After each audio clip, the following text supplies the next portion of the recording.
Hello students, welcome to Aculearn Science classes. I am Akanksha Ehlawat and today we are going to discuss chapter 3 of 10th class science, that is metals and non-metals. For chapter 1 and chapter 2, link is given in the description. So let's start with this video.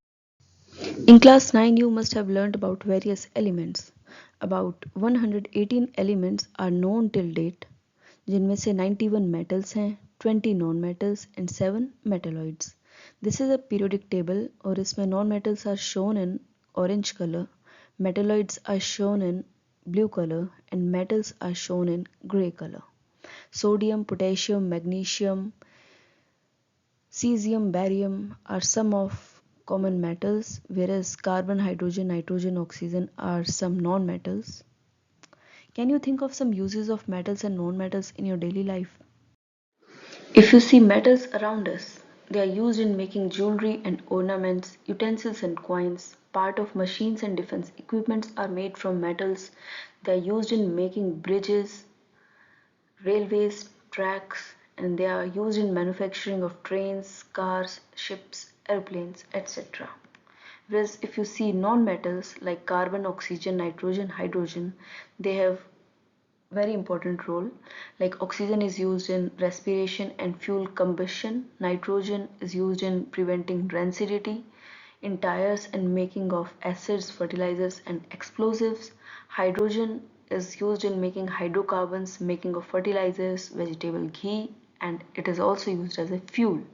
And carbon is used as a fuel in nutrients and electrodes and also used in making jewelry. So now discuss some important differences between metals and non-metals. Metals exist as solid at room temperature. Exception is mercury, which exists as liquid.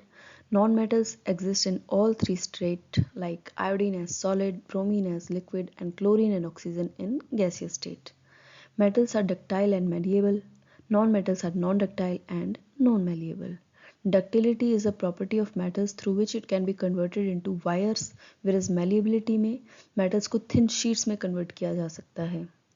Metals are sonorous and lustrous, whereas non-metals are non-sonorous and non-lustrous. Exception is iodine and graphite, which is lustrous. Sonorous metals की वो property है जिसमें वो एक sound produce करते हैं. So metals produce a ringing sound when they are stuck. And metals generally have high melting point. Exception is cesium and gallium, which have low melting point. And non-metals have low melting point, but exception is diamond, which has high melting point. Metals are generally good conductors of heat and electricity. Exception is lead and mercury, which are bad conductors. Non-metals are poor conductors of electricity. Exception is graphite, which is very good conductor of electricity. Metals have high density, but exception is sodium and potassium, which have low density. Non-metals have low density. Metals की chemical property ये है कि metals की जो oxide होते हैं they are basic और amphoteric in nature, वेरेज non metals की ऑक्साइड्स एसिडिक इन नेचर होते हैं. मेटल्स की केमिकल प्रॉपर्टी एक ये है कि they displace hydrogen from dilute acids and release hydrogen gas, but non metals वो हाइड्रोजन को डिस्प्लेस नहीं कर पाते, इसीलिए हाइड्रोजन गैस प्रोड्यूस नहीं कर पाते. Metal oxides are ionic in nature. Of course they are basic in nature, but ionic in nature इसीलिए है because cation और anion मिलके metal oxide बना रहे हैं, whereas non-metal oxides में covalent bond होता है, इसीलिए they are covalent in nature. So we cannot group elements according to their physical properties alone, as there are many exceptions. बहुत सारी exceptions हैं जो कि just अभी हमने differences में भी देखी. तो सिर्फ फिजिकल प्रॉपर्टीज़ के बेसिस पे हम एलिमेंट्स को ग्रुप नहीं कर सकते. जैसे सभी मेटल्स सॉलिड स्टेट में एग्जिस्ट करते हैं. एक्सेप्शन इज मर्करी, जो कि लिक्विड स्टेट में एग्जिस्ट करता है. Metals have high melting point, but gallium और सीजियम का मेल्टिंग पॉइंट काफ़ी लो है. तो ये ऐसे मेटल्स हैं जिसको आप अपने पाम पे रखोगे तो it will start to melt. Iodine एक नॉन मेटल है, but it is lustrous. Carbon is a non metal जो कि which can exist in different forms, जिनको क्या कहेंगे, एलोट्रॉप्स ऑफ कार्बन। जैसे diamond is an allotrope of carbon, ये सबसे हार्डेस्ट नेचुरल ऑकरिंग सब्सटेंस है एंड इसका मेल्टिंग और बॉइलिंग पॉइंट भी काफ़ी हाई है। ग्रेफाइट एक और दूसरा एलोट्रॉप ऑफ कार्बन है जो कि क्या है, गुड कंडक्टर ऑफ इलेक्ट्रिसिटी है। Alkali metals like lithium, sodium, potassium ये काफ़ी सॉफ्ट हैं और इनको एक नाइफ से भी कट किया जा सकता है। इनकी डेंसिटी और मेल्टिंग पॉइंट भी काफ़ी लो है। So elements can be more clearly classified as metals and non-metals on the basis of their chemical properties. Chemical properties के basis पे उनको ज़्यादा अच्छे से classify किया जा सकता है into metals and non-metals.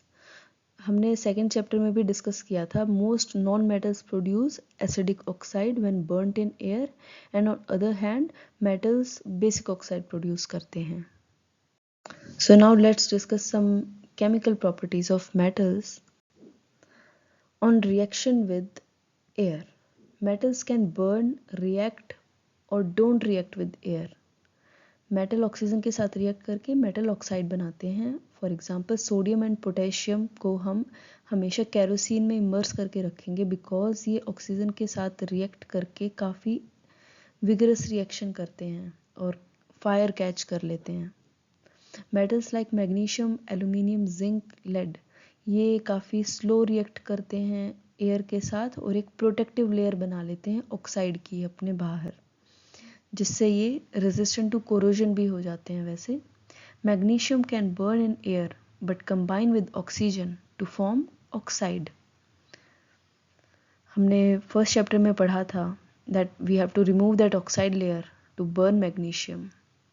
हम सैंड पेपर यूज़ करते हैं that to remove that oxide layer and then it was burned in air to form magnesium oxide. Iron and copper does not burn in air but combines with oxygen to form oxide. ये burn नहीं करते but combine कर सकते हैं, oxide बना सकते हैं। Iron filings burn when sprinkled in the flame of burner and whereas silver, gold, platinum ये एयर के साथ कोई रिएक्शन नहीं दिखाते। These are some of the reactions जैसे sodium, magnesium, copper, iron on reaction with oxygen will form sodium oxide, magnesium oxide, copper oxide and iron oxide respectively. Now we discuss about amphoteric oxide. ये ऐसे metal oxides हैं जो कि acids और basis के साथ react करके salt and water बनाते हैं। For example zinc oxide, aluminium oxide. यहाँ पे एल्यूमिनियम ऑक्साइड का एग्जांपल लेके बता रखा है कि it can react with acid HCl and base NaOH and can form water and salt. यहाँ पे सोडियम एल्यूमिनेट बना रहा है एंड यहाँ पे एल्यूमिनियम क्लोराइड बना रहा है।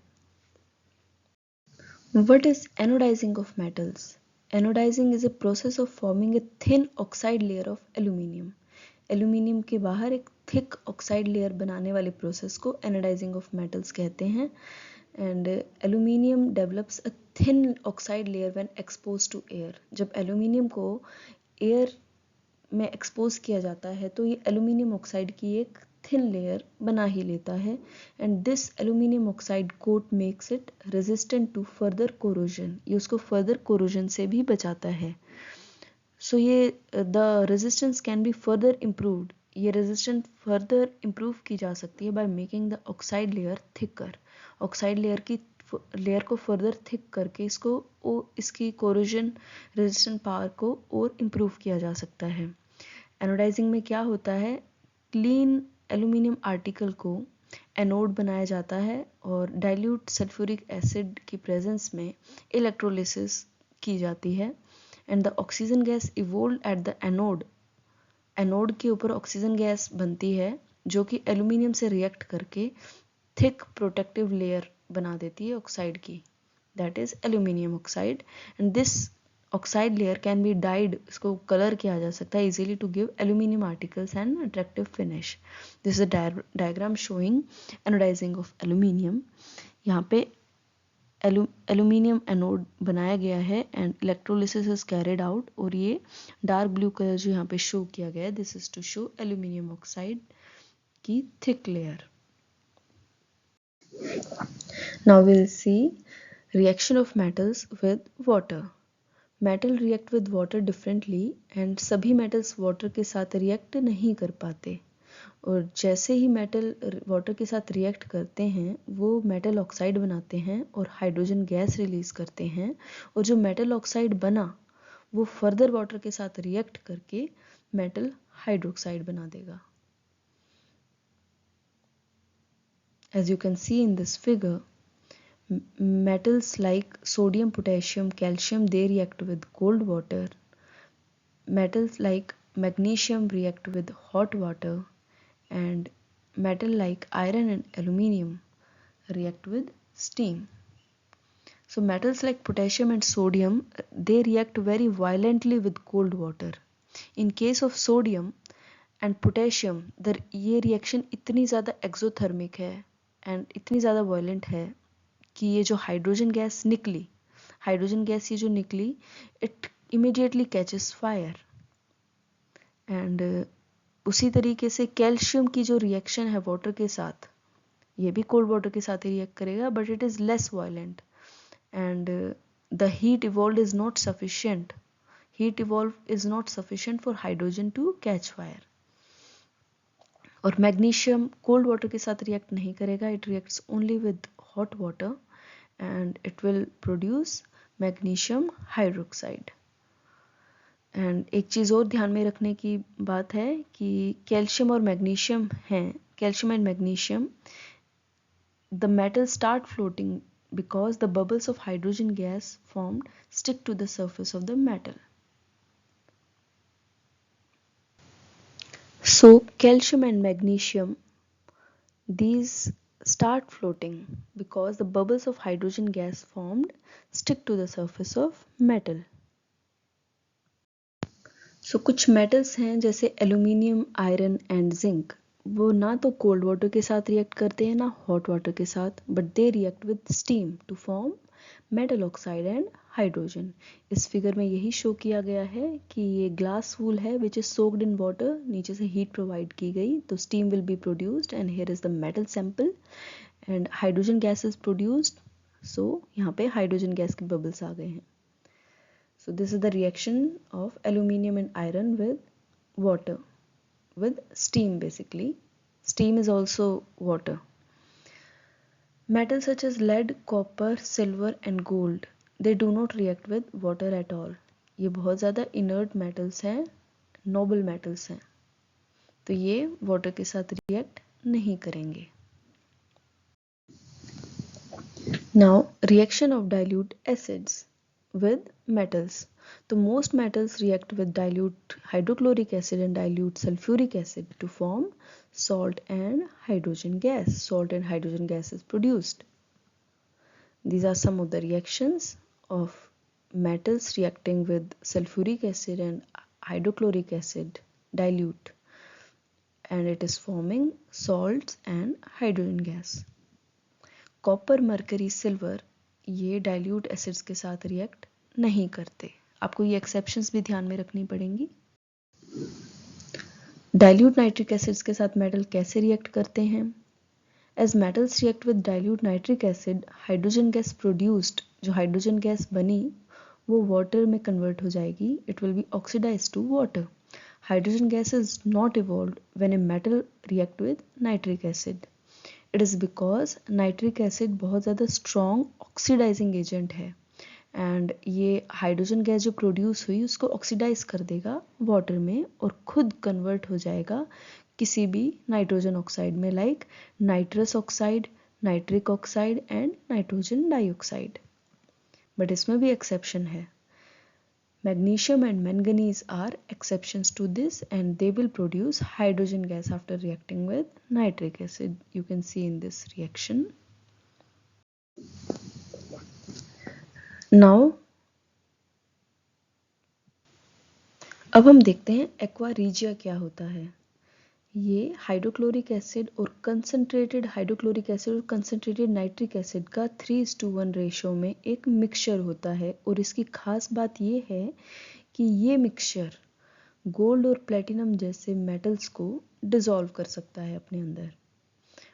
खास बात यह है कि अलग अलग से ये एसिड्स अपने आप में इन मेटल्स को डिसॉल्व नहीं कर सकते, बट इस पर्टिकुलर रेशियो में आते ही ये दोनों एसिड्स इन मेटल्स को डिसॉल्व कर सकते हैं और फिर इन मेटल्स की रिफाइनिंग कर सकते हैं फ्रॉम दिस सॉल्यूशन। इसको बोलते हैं एक्वा रीजिया।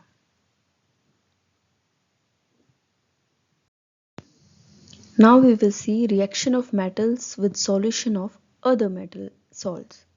So जो reactive metal होगा वो less reactive metal को displace कर सकता है from its like salt, and this forms the basis of reactivity series of metals.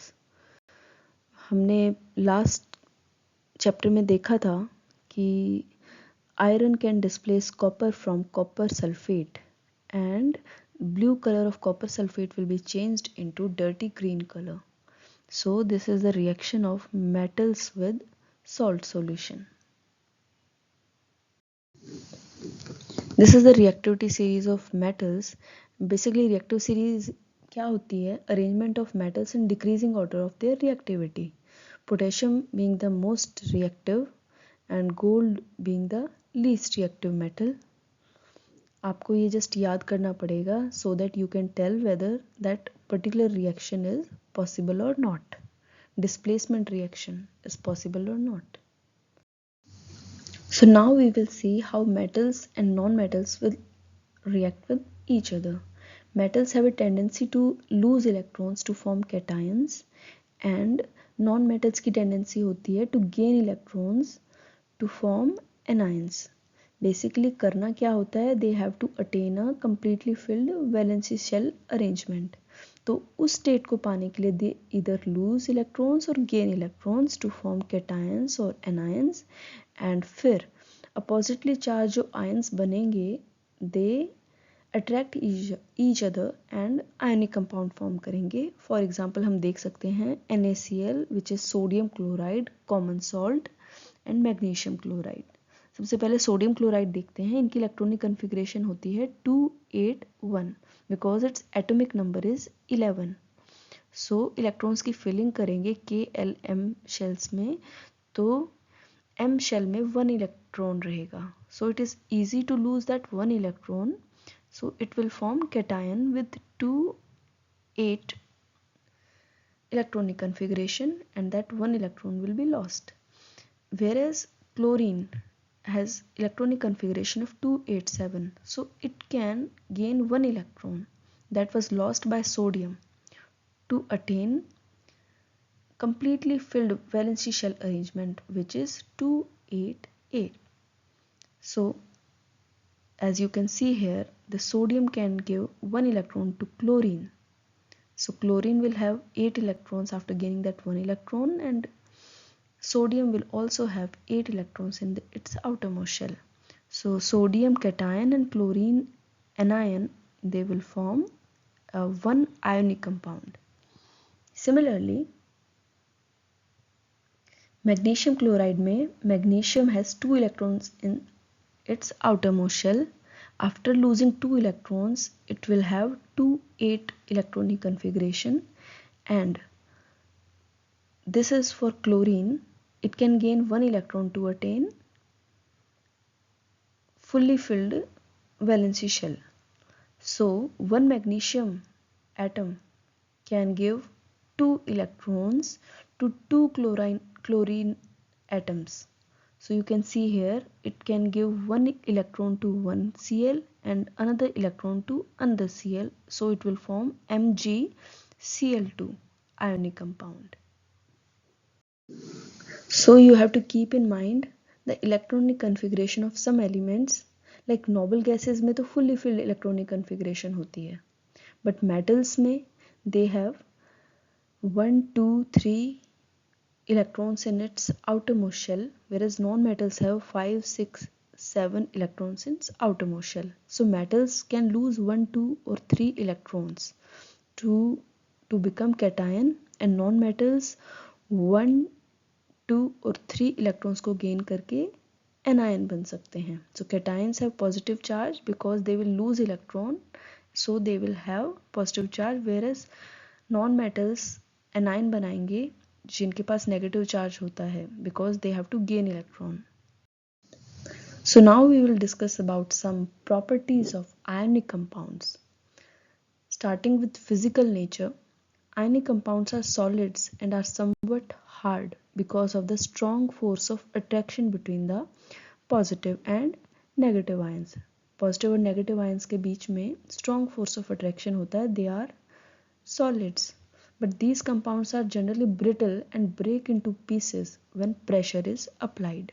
So pressure apply करने पे they will break. Now next point is melting and boiling point. Ionic compounds का melting और boiling point काफ़ी high होता है. This is because a considerable amount of energy is required to break the strong interionic attraction. So they have strong electrostatic force between oppositely charged ions. So because of this strong force of attraction between the ions, they have high melting and boiling point. This table shows melting and boiling point of some of ionic compounds. You can see they are very high.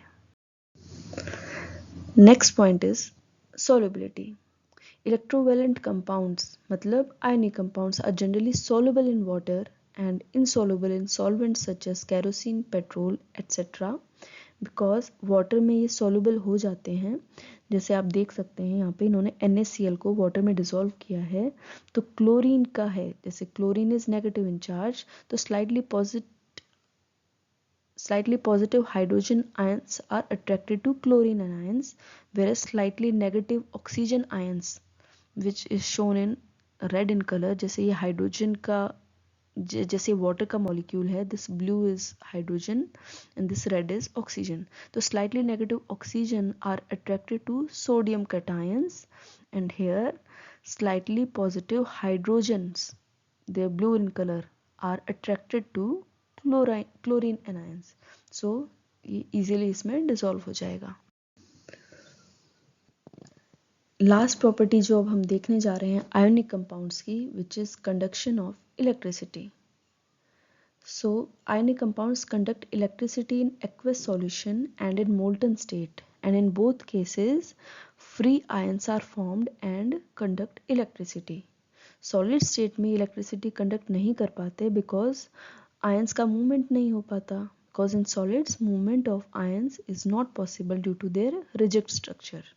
इनका rigid structure हो जाता है. But ionic compounds conduct electricity in molten state because molten state में electrostatic force of attraction between oppositely charged ions are overcome due to heat. molten state का मतलब है heat देके इसको mold state में किया गया है, तो उसकी वजह से ions जो हैं उसमें charged ions they can move easily. Thus the ion move freely and conduct electricity in molten and in aqueous solutions. You can see in this figure ions move freely in molten and aqueous solution and it conducts electricity. ये bulb यहाँ पे light up हो गया when electricity was passed through it. Thanks for watching this. That's all for this video. In the second part of this chapter we will discuss occurrence of metals and their extraction and refining process. Please like and share this video and subscribe to my channel. Thanks.